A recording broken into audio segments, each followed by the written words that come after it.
Kemudian asumsinya dalam 4 bulan itu kan mereka sudah beranak ketika beli kita bunting.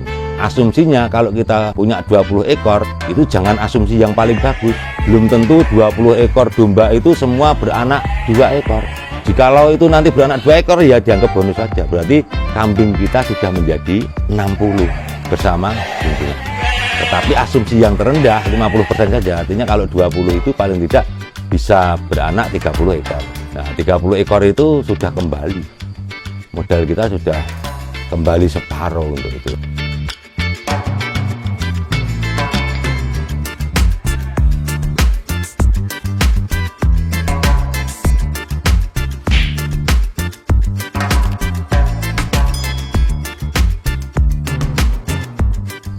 Bismillahirrahmanirrahim. Assalamualaikum warahmatullahi wabarakatuh. Selamat malam, salam sejahtera untuk kita semuanya.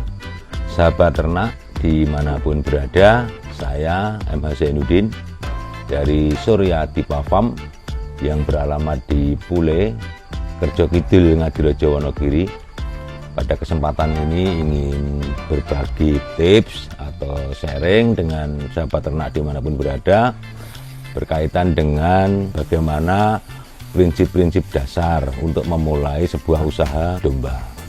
Sahabat ternak yang saya hormati, ada beberapa hal yang menjadi pertimbangan kalau kita ingin beternak domba. Yang pertama tentunya pengambilan keputusan. Pengambilan keputusan itu terkait dengan jenis apa yang akan kita pilih. Apakah breeding, apakah penggemukan. Itu keputusan yang dilema karena masing-masing memiliki keunggulan, masing-masing memiliki kelemahan. Berdasar pengalaman di Surya Dipa Farm, kalau penggemukan itu momentumnya memang di lebaran haji sangat luar biasa. Tetapi kalau untuk hari-hari biasa tentunya breeding akan sangat menentukan, karena siapa yang memiliki bahan, siapa yang memiliki domba dan meranakkan itu tentunya akan lebih untung. Kemudian yang kedua, setelah pengambilan keputusan tentunya adalah penyiapan infrastruktur. Prinsip dasar beternak seringkali saya sampaikan, sebelum beternak itu hal yang harus dipersiapkan adalah infrastruktur. Kalau hitungan analisa, infrastruktur untuk yang standar ideal itu setidaknya 40% dari modal. Jadi ketika kita akan breeding domba sekitar 20 ekor misalkan, itu setidak-tidaknya butuh 6 ekor domba yang harus kita jual untuk membuat kandang.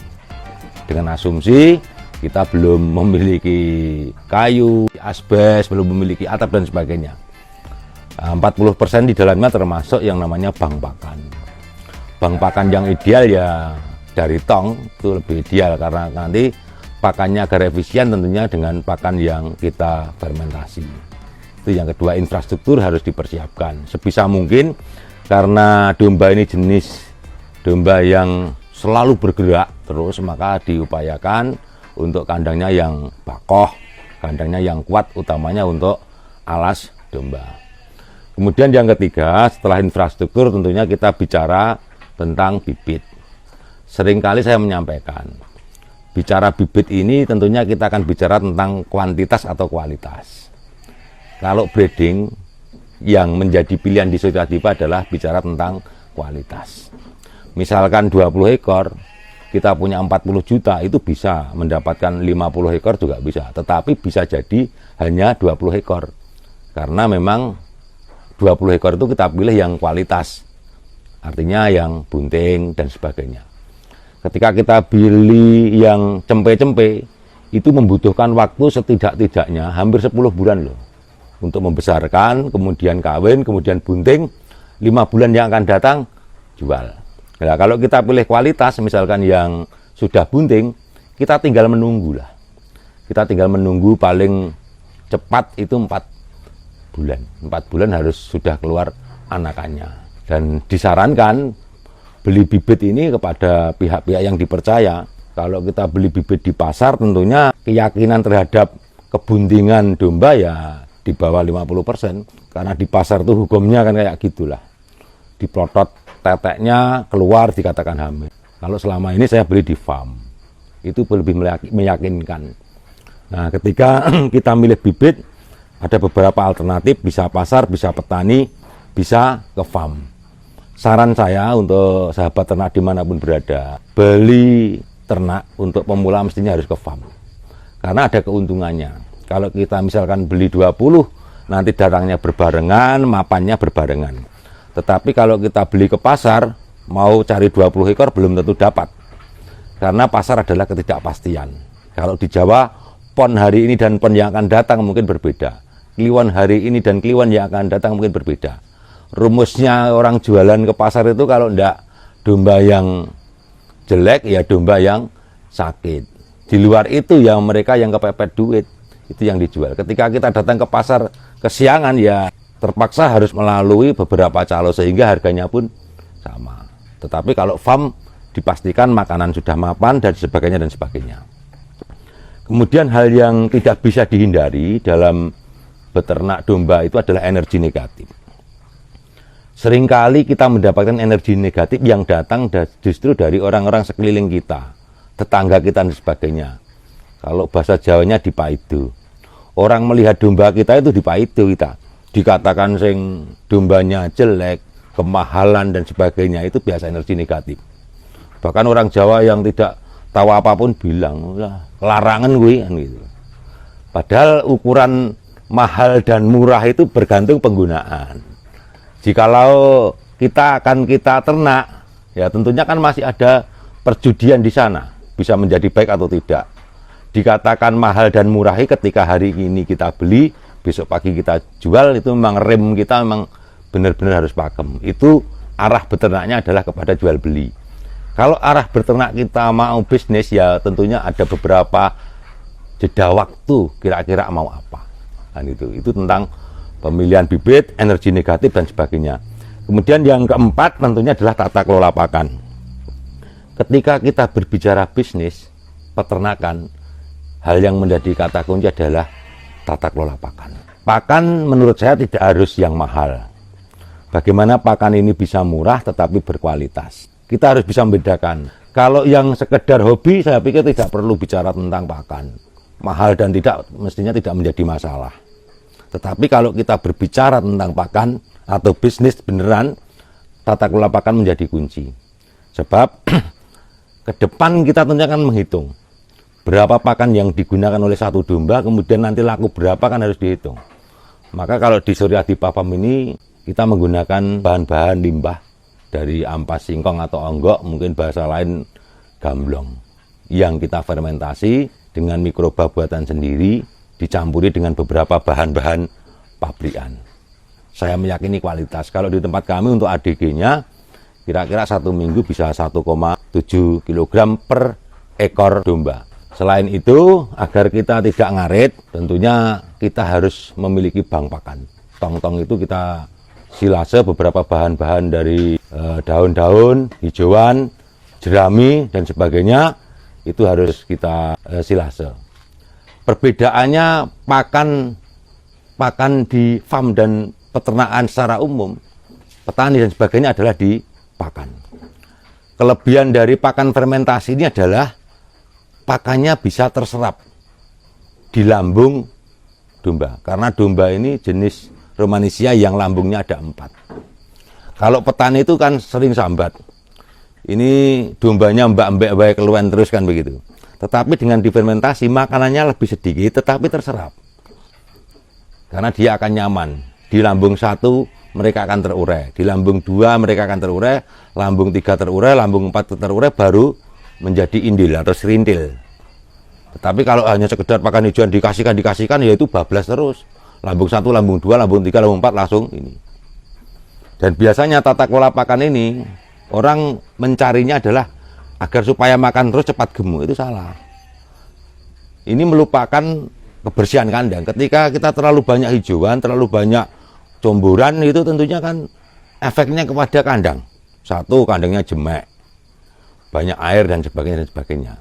Kalau di Suryadi Farm, tata kelolanya ya tata kelola SOP pemberian makan, minumnya hanya sekali dalam sehari secukupnya. Karena kadar air di dalam onggok itu ya cukup tinggi.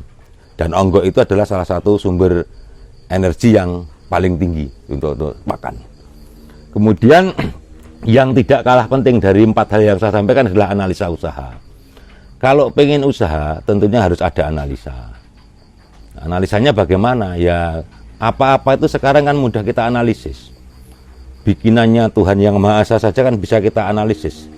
Ini mau meletus, sana berawan, sini hujan, itu kan contoh-contoh analisa yang pakai parameter. Nah, untuk domba tentunya kita berasumsi begini. Misalkan kita beli 20 ekor kambing seharga, misalkan buntingan seharga 2 juta. Berarti kita butuh duit sekitar 40 juta. Asumsinya kita 4 bulan. 4 bulan itu pertama tentunya gaji anak kandang. 4 kali 1.500.000 misalkan sekian. Terus kemudian asumsinya dalam 4 bulan itu kan mereka sudah beranak ketika beli kita bunting. Asumsinya kalau kita punya 20 ekor, itu jangan asumsi yang paling bagus. Belum tentu 20 ekor domba itu semua beranak 2 ekor. Jikalau itu nanti beranak 2 ekor, ya dianggap bonus saja. Berarti kambing kita sudah menjadi 60 bersama buntingannya. Tetapi asumsi yang terendah ya 50% saja. Artinya kalau 20 itu paling tidak bisa beranak 30 ekor. Nah, 30 ekor itu sudah kembali.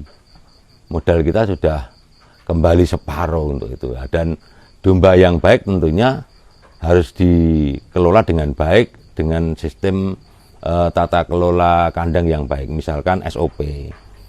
Jam sekian diberikan makan, jam sekian diberikan minum. Dan pastikan pakan itu tidak ganti-ganti.